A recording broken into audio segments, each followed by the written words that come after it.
अगर हमें जीवन जीना है, उस जीने का तरीका एस्ट्रोलॉजी है। तो एस्ट्रोलॉजी आपकी लाइफ का वो कंपास है जो आपको हर पॉसिबिलिटीज, जो इंसान एस्ट्रोलॉजी से अवेकेंड है या एस्ट्रोलॉजी अवेयर है, वो सही डायरेक्शन में एफर्ट डाल के अपने फ्यूचर को बदल सकते हैं। जिन कर्मों को लेकर मैं आया, मुझे उससे पार पाने के लिए उससे ज्यादा आध्यात्मिक उन्नति करनी पड़ेगी।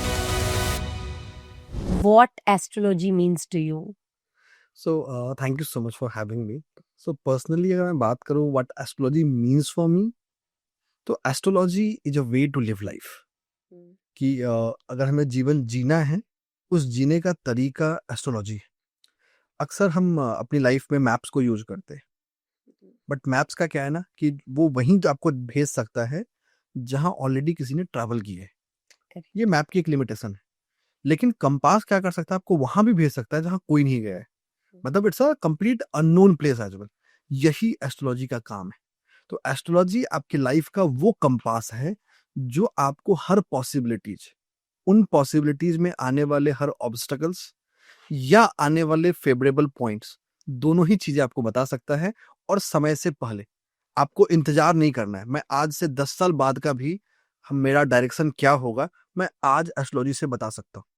तो ये astrology it's a compass of life. But can astrology change your future? इस सवाल का दो आंसर है। Can astrology change the future? इसका आंसर है नहीं।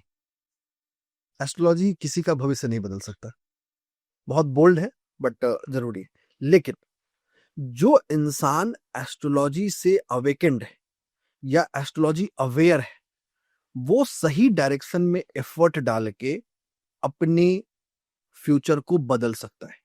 इसका मतलब ये है, सिर्फ मेरी कुंडली में कोई ग्रह अच्छा है तो मुझे वो मिल जाएगा, ऐसा नहीं है। मुझे उसके लिए उस डायरेक्शन में, उस तरीके से एफर्ट डालना जरूरी है। अगर इसको ऐसे भी देखें तो हमारे कुंडली में बेसिकली 12 हाउसेस होते हैं। जो हमारा लाभ का भाव है वो 11th हाउस है। लेकिन उससे पहले अगर कुछ आता है तो वो है तीसरा भाव, जो पराक्रम का भाव है, जो एक्शन बताता है कि भाई आपको एक्शन करना है। तो हाँ, एस्ट्रोलॉजी सिर्फ किसी का भविष्य नहीं बदल सकता।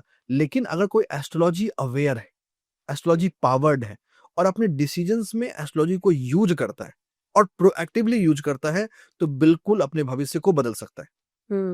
और बहुत लोग ये कहते हैं कि जो भाग्य में लिखा है वो तो होके रहता है, लेकिन ये भी कहते हैं कि कर्म भाग्य बदल सकते हैं।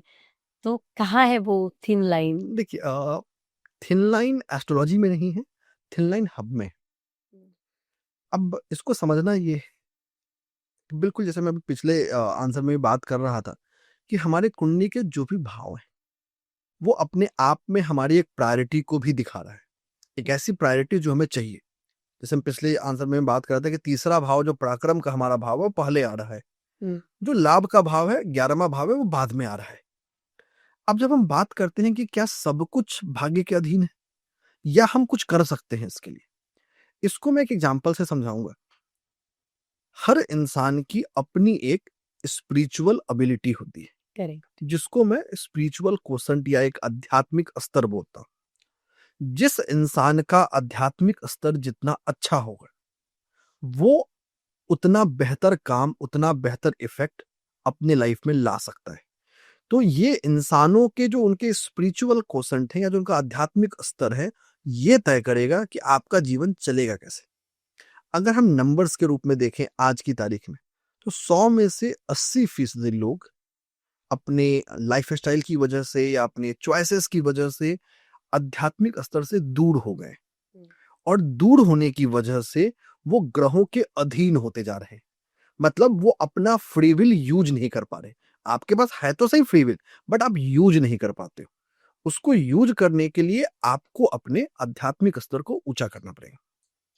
दूसरा जो जरूरी चीज यहां समझने की है कि अब जब मेरा जो प्रारब्ध है, जिन कर्मों को लेकर मैं आया, मुझे उससे पार पाने के लिए उससे ज्यादा आध्यात्मिक उन्नति करनी पड़ेगी। अगर मैं एक सिंपल एक हाइपोथेटिकल एग्जांपल ले लूं कि मेरा अगर प्रारब्ध 50 है, तो मुझे 50 से ऊपर जाने के लिए 60 तक का एफर्ट करना पड़ेगा, तब जाके मैं 10 ऊपर होऊंगा।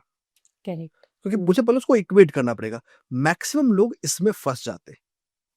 टू समराइज, बिल्कुल जो कर्म है वो भाग्य को बदल सकता है। और हमारे इतिहास में ऐसे बहुत सारे एग्जाम्पल हुए हैं, चाहे वो ऋषि मार्कंडे का एग्जाम्पल हो, जिनकी जन्म कुंडली में था कि उनकी बाल अवस्था में मृत्यु होगी, बट फिर भी उन्होंने ईश्वर की आराधना की और आध्यात्मिक उन्नति से उन्होंने इतिहास रच दिया। बहुत पुरानी बात हो गई तो नए बात में चले आते हैं, मीरा माँ हो गई, हुँ। बहुत रिसेंट। और ऐसे बहुत सा, या फिर माँ सावित्री है जिनके नाम पे वट सावित्री व्रत होता है।